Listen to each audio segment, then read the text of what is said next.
Hi, I'm Nikki Felbert. I'm a filmmaker and continuous seeker of life's truth and natural magic. And here's where I get to share amazing interviews and findings with you, from people that have followed a calling and have a wealth of knowledge to share. Please subscribe, rate and share the NixyPod show with people you think will enjoy or benefit from it. Ronald, you started this amazing project, the Dream Exchange. Can you tell me a little bit about it and what your role has been in it? Thank you. We have, over the past few years, been running an organization called Dream Worker, helping unemployed people find work, interviewing them, holding their hands, hugging them, being part of their journey. So basically they come into a place where that you can help them to find employment. Correct. And as this, I think we were rather successful. We're based in Cape Town mostly. And in 10 years, with a small staff of 8 to 10 people, we had about 20,000 people walk through our door. Everyone got interviewed, everyone got held, listened to their story. I mean, Dream Worker's name came from the question we shared with somebody in Hout Bay many years ago, and we asked them, what is the dream you have for your life? As part of the interview. And that then led us to the organization becoming Dream Worker, making your dreams work, working for your dreams. But in the last few years, I sat back and looked at the South African economy, the ever-growing mass of unemployed people, and although we were placing about 30 out of 100 people into the world of work, the average across the country was 2 in 100. That's 2% of people finding work, looking for work. That's 98% who weren't getting work. And so unemployment was growing from 6 million when we started 10 years ago to probably 10 plus million now. And so the question we asked ourselves was, how do we help the others? How do we help the other 95, 98%?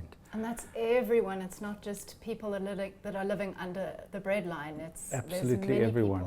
As economies grew, unemployment actually decreased, and people were looking for work and couldn't do that and couldn't find it. So the key part was the answer is always in front of you, and so it appeared. It's not about jobs any longer. It's about self-employment, self-economic empowerment. Because we can't be standing in job queues looking for work. We have to find it ourselves, create it ourselves, and that's part of the universal shift we have to make, is that prosperity and everything else lies within. So you helping people become entrepreneurs? Well, probably more self-employed in the beginning, because I think the mistake that everybody makes is that they think there's two things you can do. You can be in a job or you can run a business. Right. 80% of sub-Saharan African employment for a century has been in what we call the informal economy. And now the informal economy leads to people going, oh, well, that's subsistence work, that's survival work. It's not. People survive, flourish, expand doing self-employment. The beautiful part about self-employment when you start your journey is you could find an amazing job because you're doing it so well, or it could lead you into running a business. What we do is we try and get people into jobs, and then we say, oh, well, the other thing we've got to do is get people starting businesses. And we're taking people, we're plucking them out of all parts of the country and putting them into an entrepreneurship school. It could be 6 months, it could be 2 years. And they know you ain't near ready to run a business yet. Yeah. Some so are. Not everyone. So not everybody's an Elon Musk or Raymond Ackerman. Well, he only started at 39.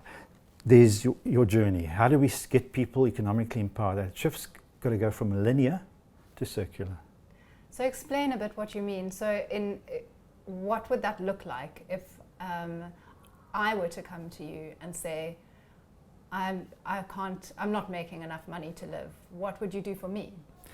Well, the best part about it, that's the question everybody's been asking since they walked through our doors. What are you going to do for me, and what job are you going to find me?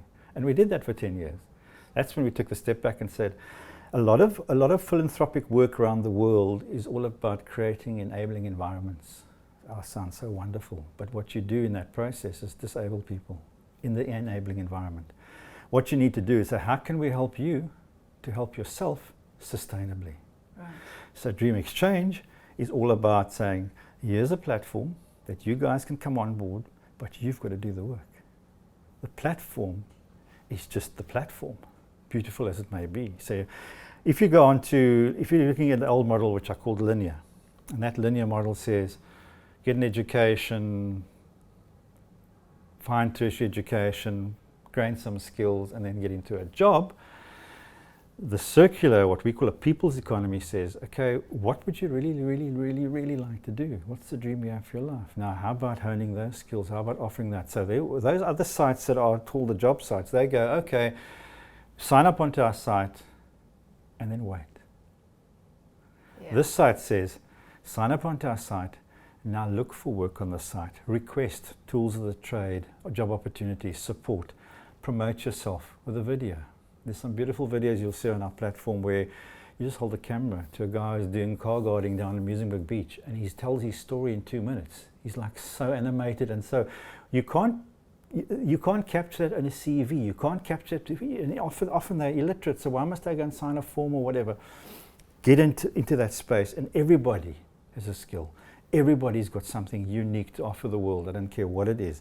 So, and then the whole point about the people's economy, which we've formerly called the gig economy or the contract economy around the world, that space is where you can become a multitasker. You can expand your creativity. You can just put things into place. Where my son's the best example. Didn't get matric, came from the Waldorf, and he now does, after 4 or 5 years being out of school, does 5 things every day. And it gives him variety, it gives him creativity, it gives him the freedom, and he can work at night if he needs to. He can work in the middle of the day. Gives himself time to do his track running, and he's a top-class half-marathon runner. And he's a great example. So it's not about privilege, and it's not about education. It's about what have you come here to do as a unique human being? What can you express? And the internet has now opened up that space for people to share that. So if I put my skills, let's say filmmaker, videographer, life coach, if I put those onto your website, who's going to see it to maybe does someone give me a job, or do I start to look for other people on your website that I could collaborate with? How would that then work? All of that. So the answer to that is all yes. So you put yourself on, you obviously, the better the profile that you create, the more opportunities you'll be linked to. You'll be notified that there are people linking to you, wanting to talk to you, wanting to respond to you. You can promote yourself.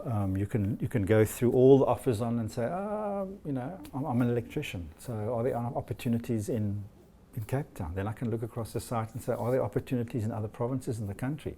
The site's going to build to say, well, I'm actually a coder in Cape Town. I wonder if there are coding opportunities in California, America for me, because you can work across those. You can offer that as an option. And so you have to work the site.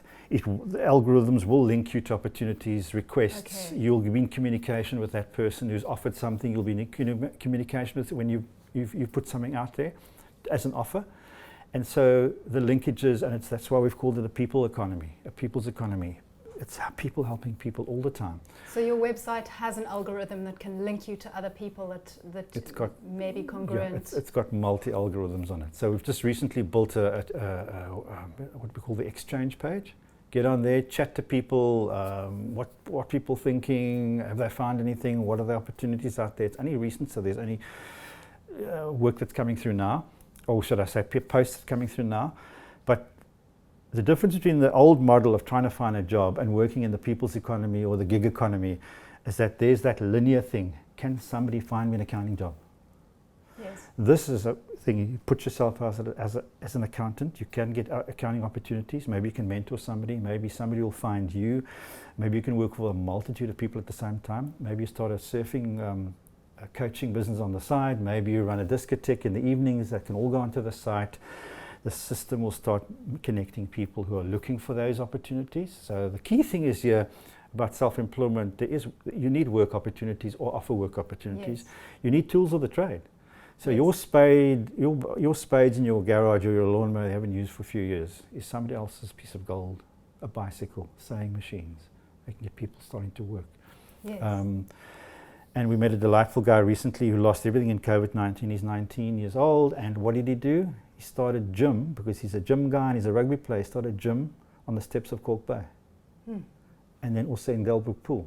And he's got a big following. He's across the media, and That's the new economy, and it suits the younger people. They don't want to be pegged down into a single job. They want variety. They want to do it in their own time. You know, that's really against my old model, and I have to shift as well. It's like, oh no, you've got an 8 to 5, 9 to 5, whatever it is. No longer.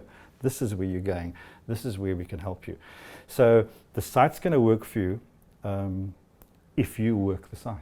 Right. So you really have to go into it, post your videos, look to see what else is there, who else is using it. Correct. Right. Yeah.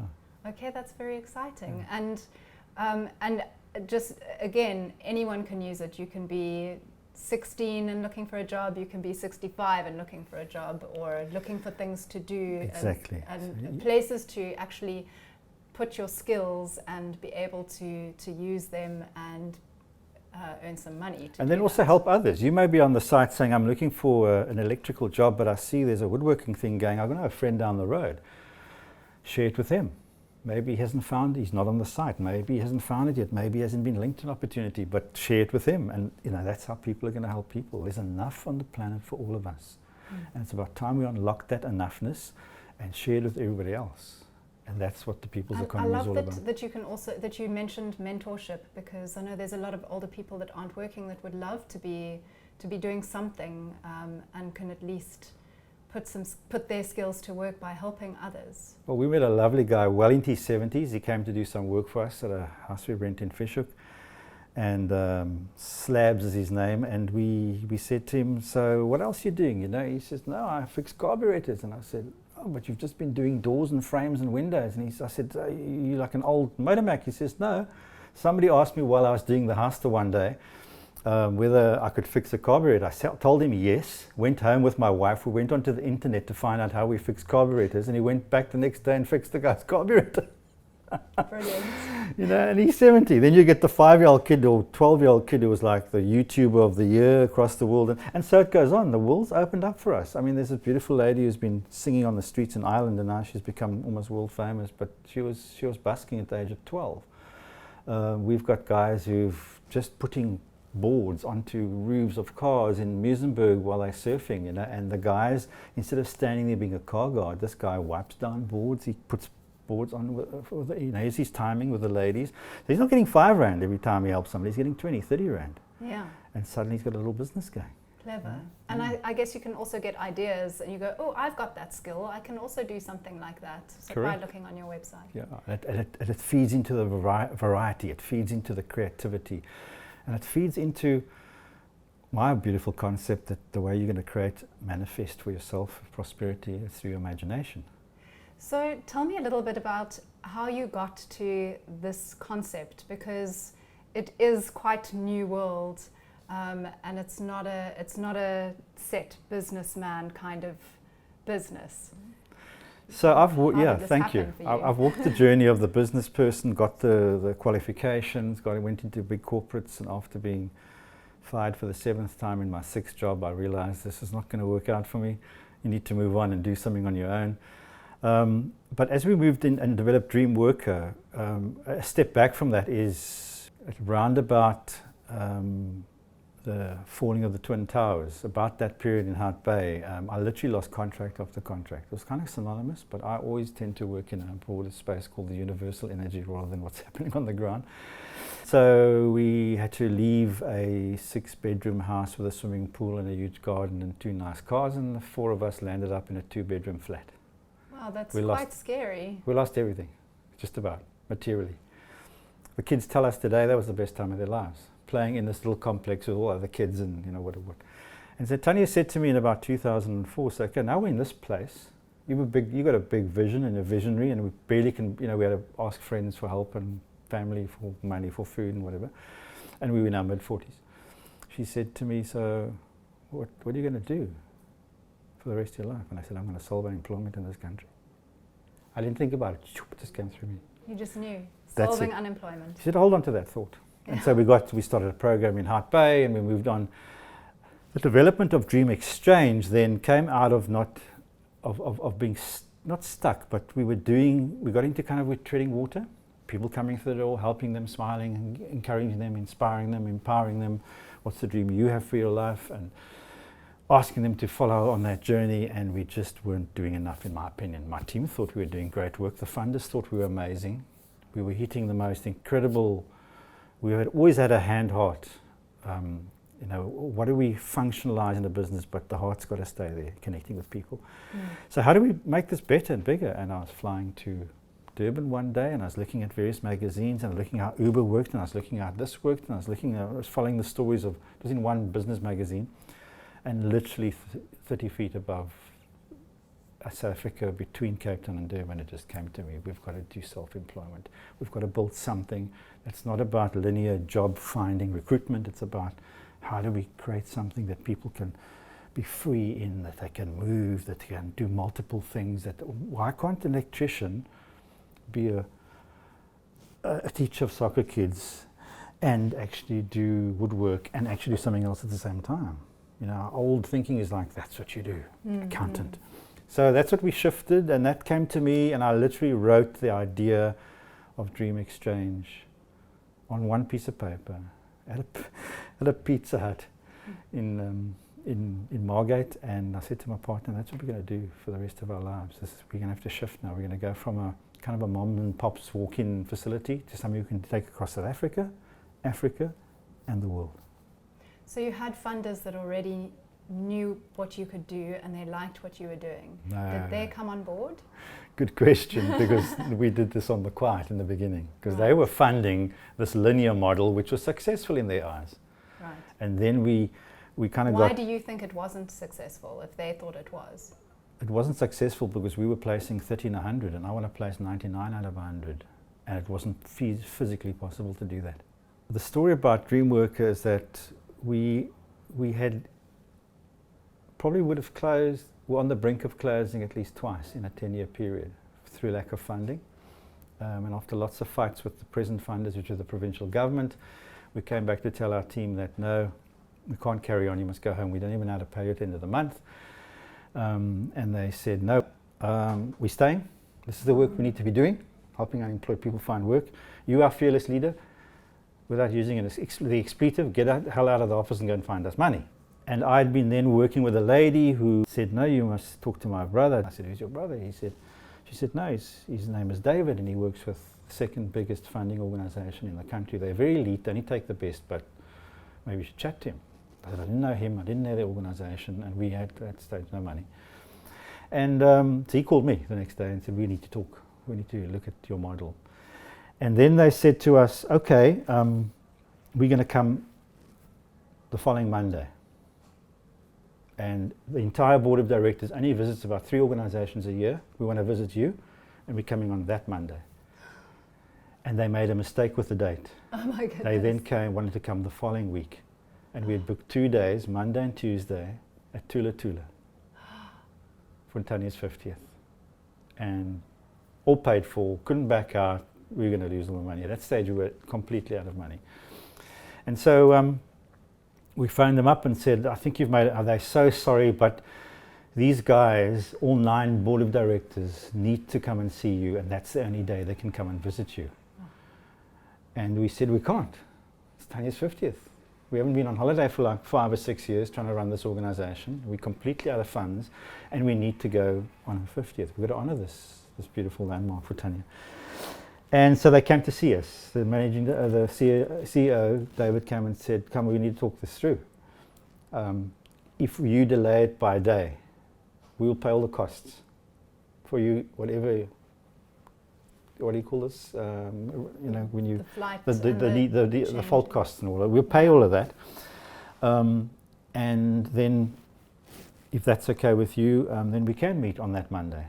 So we met on the Monday. It was the most stunning, because there were no PowerPoints, no nothing, no things to give anybody. We just spoke to 9 directors from our heart, and they said a couple of days later, right, you're in.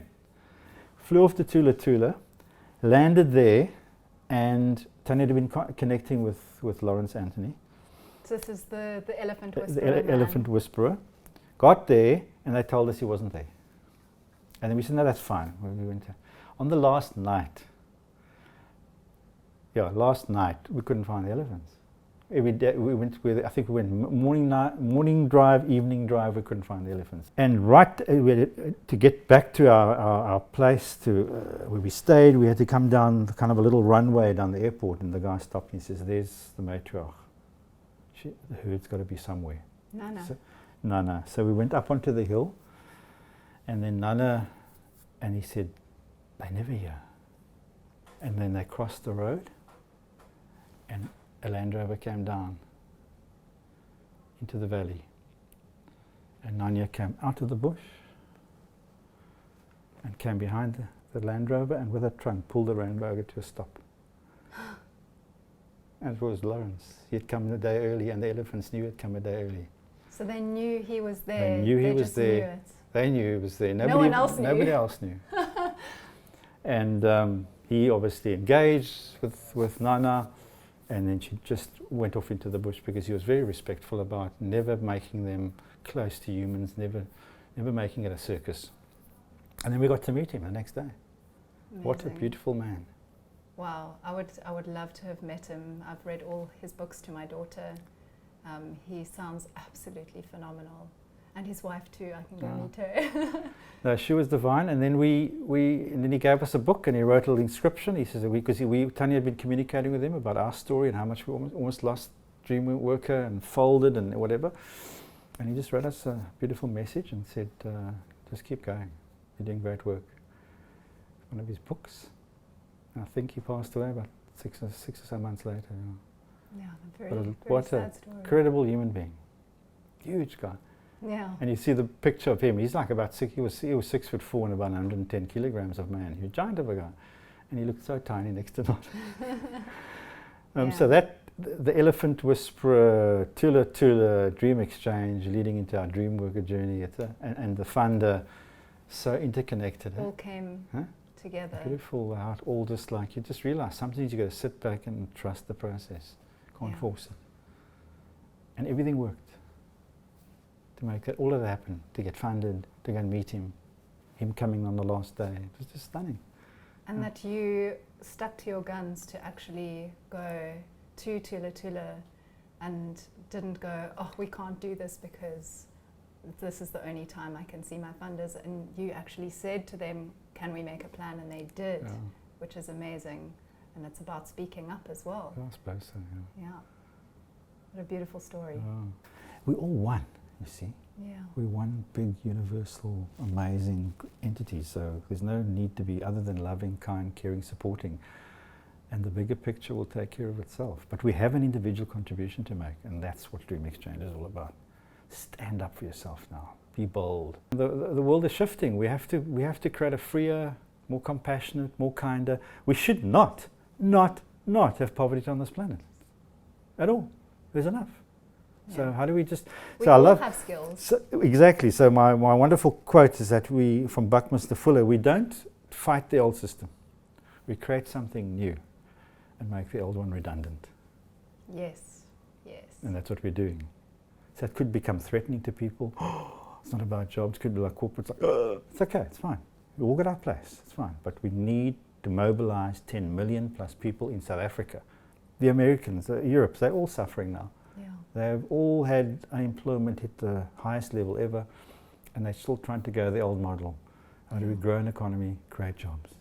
And it also means that anywhere that you're living, as long as you have some access to the internet to go onto your site, you can put your skills forward and find where you can actually earn some money, do what you love doing. Yes.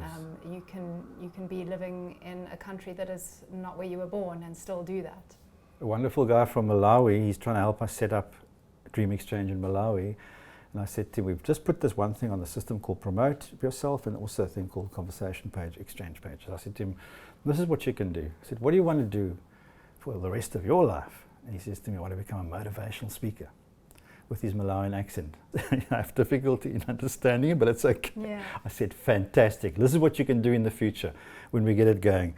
You can sign up in Central Region Malawi as your motivational speaker, then put it into Gauteng, and if you really, once we connect the countries, you can put it into California or somewhere in America. Who knows? You could be the first motivational speaker from Malawi in the American country, Yeah. That's the possibility of the Yeah. internet. That's the possibility of what this platform is going to be able to do in the future. Sounds very exciting. Thank you so much for telling me about it. Is there anything else that you would like to add? Well, I think the journey that is underlying the platform, which is it's an internet platform. Yes. The underlying it is, this is a world where you've got to show up, you've got to stretch yourself, you've got to self-promote, and the more you do that, Yes. and use the platform, and there'll be many platforms in the future that you can use, that's how you're going to create the opportunity for yourself. It's not going to come your way. Yeah, it's you can't sit back and go, exactly. God must provide for me. Exactly. You have to do something. You really yourself. have to put yourself out there, and on our platform there's about 5 or 6 different things you can do at any one time to promote yourself, look for work, request stuff, ask for mentorship, offer something yourself, because part of the journey of life is the more you offer and the more you receive, and that's the people's economy, everybody helping each other at the same time, and we'll move. We're not going to, as I mentioned to you before, we're not going to solve poverty, we're not going to fight unemployment and fight poverty, we're going to expand economic empowerment. And in so doing, it's got to come from within you. And that's the simple and single most profound message I can offer anybody. You've got to understand that as part of the divine infinite all, you're an embodiment of that, and therefore you have everything inside of you.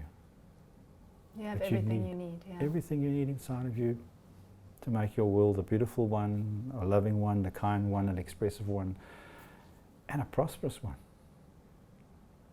It's a beautiful vision, and I can see the strength of your vision and it moving forward. So I wish you huge luck, and I am definitely going to go onto your website and put myself there just to keep it moving and see how it all works and spread the word as much as possible. Great, thank you so much. I hope you enjoyed the NixyPod podcast. Please do subscribe.